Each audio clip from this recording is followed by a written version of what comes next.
This is one that some people might not have expected. This is a video going over Rooster Teeth, or rather, the end of Rooster Teeth, really, after so long. I've not really talked too much about them on the channel, primarily as nobody's really asked. Just a couple of times here and there, but yeah. Obviously, being a big Halo fan, Rooster Teeth was something that I became aware of roughly in about 2006, maybe 2007. Might be getting that mixed up, might be a little bit earlier. Um, but more or less, roughly, like really early into when they started. And the only reason I found them was due to, I think, somebody sending me links online to a site that would allow me to watch the first two seasons of Red versus Blue on repeat. They were just constantly being streamed, and you could just watch them. It wasn't on YouTube at the time, um, although I think there may have been some clips on YouTube. But yeah, it was just this one, I can't remember the actual website, but it was this one website that would just loop the first two seasons. And I remember watching with my wife, Jen, and we just had a fun time just watching this stuff being recorded and then watching it in Halo. And this was at the time when I was playing Halo 1 and 2 pretty competitively as well, so it all went hand in hand. It was a lot of fun watching guys essentially making a full comedy series out of, I think it was a small bedroom, if I remember rightly, in one of the flats or houses at the time, and they were using a cupboard for voiceovers. And it's years later that you can see like behind the scenes from things like Halo 3 where they show you how everything went down in the recordings and stuff, where you actually get to see how they started out in Austin, Texas. And since then, it had always been like a big thing for me just to watch Rooster Teeth content, to mainly RVB. Later down the line, I'd watch some of their other stuff, like some of the podcast stuff, and I'd watch Ruby as well. But it was mainly Red versus Blue, and I was just a really big fan. You know, it was really funny at the time and just really creative, something that you hardly saw anywhere else, and something that people would try to replicate with varying degrees of success. Out of everybody in the company, my favorites were Bernie and Jeff, and still are, despite Bernie leaving and Jeff obviously going through a lot of stuff, and then of course now where we get the news saying the company's been shut down by Warner Brothers. You know, when it comes to content and everything, you could say Rooster Teeth rode really high on the success up until I'd say roughly about 2015, and through that success, they made, I think it's about 10 or so seasons of Red versus Blue. I think by 2015, we were up to season 11 or 12, maybe. I could be wrong on that, but over the time, you saw them grow as a company, you saw them um, go into new places and just have fun. And one of the most fun parts for me in all of this, about watching this journey, was watching a group of guys go from doing all of this in like the back bedroom of somebody's house or flat. I can't remember which one it was. Um, but going from that to like their own company where they would essentially just hang out with each other and have a good laugh and play games, and then make Red versus Blue on the side. You know, it was really fun seeing people essentially get the ideal job that you think of when you're a student or something, especially if you're doing like video game design or multimedia or whatever. You just think about that as like the ideal thing. It's like, oh, I get to hang around with my friends, either in a job or whatever else. We get to make money and we're all having a laugh with each other. It'll be great. You know, good times all around. And that's, I think, what really drew me to more of the content later down the line, was not just the fact that they're funny, but they just seem like a genuine, nice group of guys, you know. And I think the drop off point for me was like 2015, primarily because what I remember from that year, I think that's around about February the 1st, was when Monty, the animator for both Ruby and Red versus Blue ended up passing due to an allergic reaction to medication that they were taking. There have been some debates on what that was for. I think, if I remember rightly, it was for like allergic to cats at the time. There's been some other things saying that he was allergic to one of the ingredients in it or whatever else. It's debatable, but yeah, Monty was part of the team since I think 2010, um, or roundabout there. And Monty had done Dead Fantasy, Haloid, and I think he'd done a couple of other indie animations. Monty was a really good animator and had worked also in a few video game companies.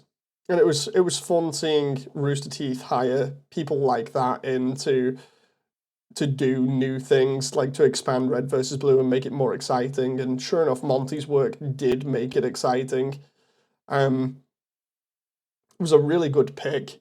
Pairing that up with the comedy that was brought by everybody else was always fun.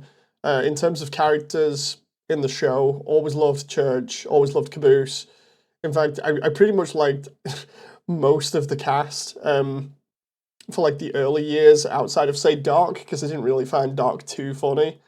Um, the same with Wash, but Wash grew on me in later seasons.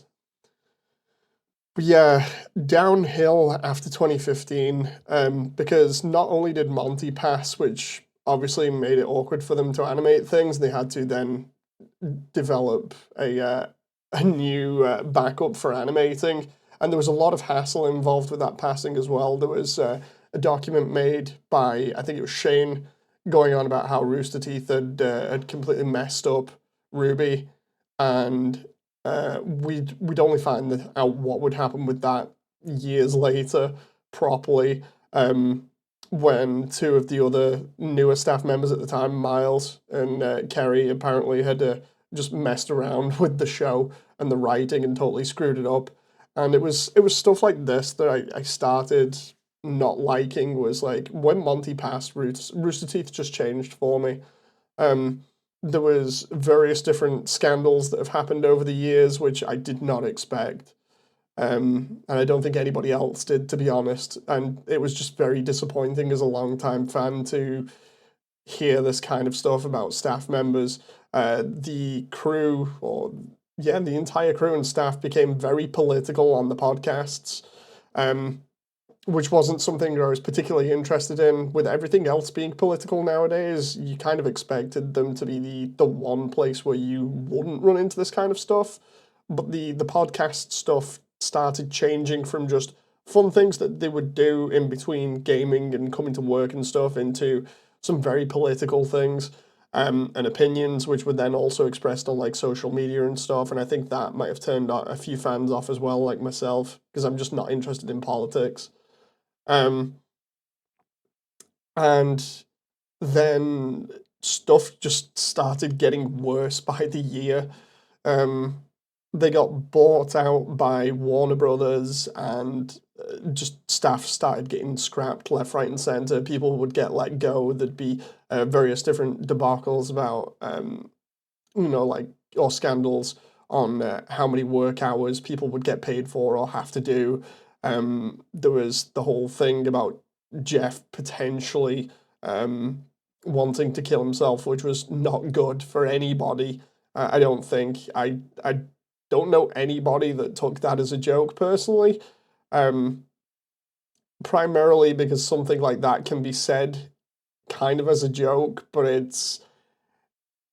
it can kind of be just sort of like a coping mechanism is the best way of putting it, is somebody either smiling or joking about that kind of thing when actually saying it. So that had a lot of people worried, myself included, because Jeff, out of all of them, genuinely has been like the most seemingly good guy throughout all of it, having to put up with God knows what, having to go through a divorce, having to get over being an alcoholic, a bunch of other stuff, and it's taken its toll on him, you can tell. And again, over the years, just things would get progressively worse. We'd see Bernie leave. There was a scandal with Joel, who was Caboose's original voice actor. There was the whole deal with Ruby with Vic Mignogna, which that was that was just ridiculous, um, and started a whole thing on its own. Um, there was a couple of other things that happened with different members of staff, like Ryan Haywood, and it all snowballed into this this terrible sort of reputation that they garnered over the later years after 2015, after Monty's passing. And it's just weird how that all coincided with, after Monty had left, this other stuff just happened or came out repeatedly, like year after year after year. Seemingly, you would always get some like news channel turning around and being like, "Oh, Rooster Teeth's done something wrong again." It's like, "Oh God, what now?" And of course, by this point, I'd stopped watching the shows. I'd stopped listening to the podcast, or watching it on YouTube. Sometimes the thing is, the content started slowly getting taken off YouTube as well, which was not nice. Um, I'd obviously stopped following people on social media primarily because I didn't want to hear about the political opinion all the time.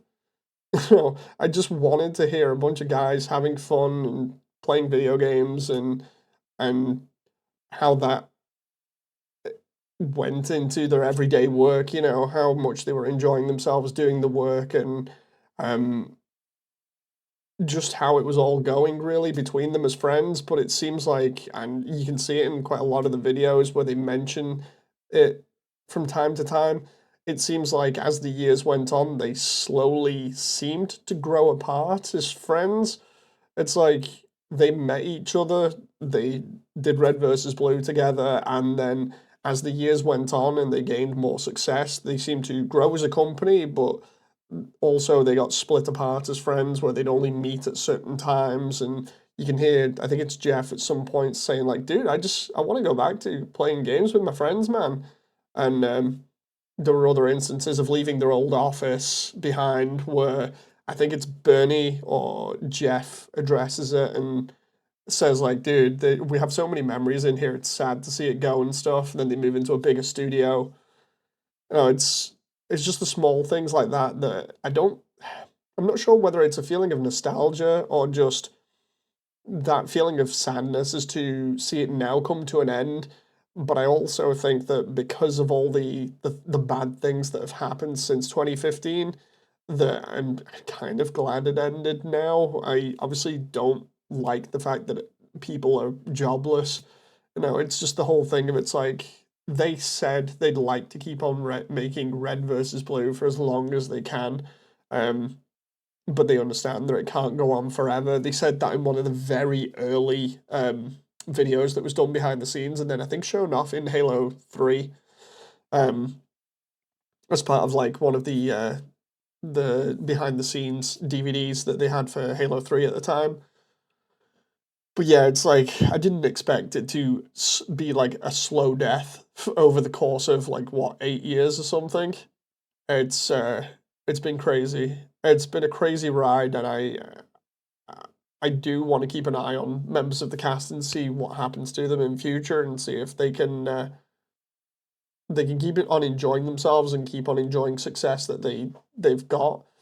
Um, but it's sad to see something that I've watched since being a teenager and growing up, watching them very closely and having them more or less be a really close part of everything that I did for quite a long time.